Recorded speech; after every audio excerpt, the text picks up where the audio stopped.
Nous sommes un établissement, comme j'ai dit, un établissement privé, donc pour la formation des cadres dans le cycle ingénieur, en génie industriel, génie logistique et génie civil, en architecture et urbain. Nous sommes ouverts dans les années de 2006, mais avant cette ouverture-là, nous étions présents dans les entreprises. C'est-à-dire qu'en quoi il y avait des formations des cadres au sein des entreprises, notamment dans plusieurs domaines, dans le domaine industriel, le domaine logistique et le domaine de qualité. En parlant de qualité, nous avons vu une démarche qui est très importante, cette démarche de qualité et environnement. Par la suite, nous avons vu comme quoi l'établissement, donc dans tous les secteurs, ont bien sûr une grande perte. Et cette perte, c'est une perte énergétique. Et autre chose, c'est d'insérer la politique environnement. Pour cette raison, nous avons ouvert encore plus de masters, et notamment un master en qualité, hygiène et sécurité, donc qui parle un peu sur plusieurs démarches, notamment sur l'ISO 14001 pour la partie d'environnement.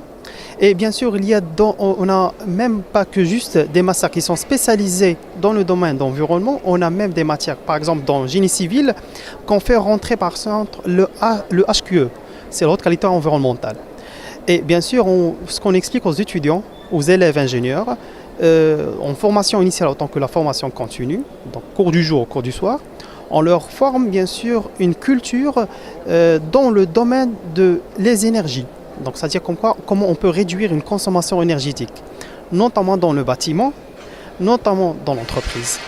Par exemple, on donne le cours, ce qu'on appelle le cours de la domotique, où c'est un cours qu'on peut expliquer, c'est la nouvelle technologie, okay, dans le bâtiment.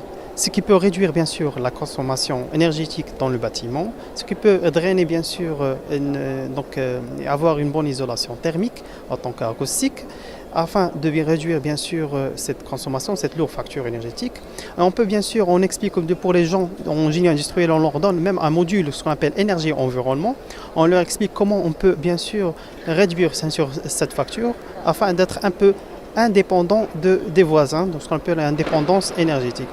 Donc cette démarche-là, les étudiants ont eu cette culture-là, et par la suite, on fait même des projets dans des cadres, dans des sociétés nationales autant que multinationales, pour présenter bien sûr une démarche politique et une démarche environnementale au sein de ces entreprises, bien sûr dans ces formations des cadres.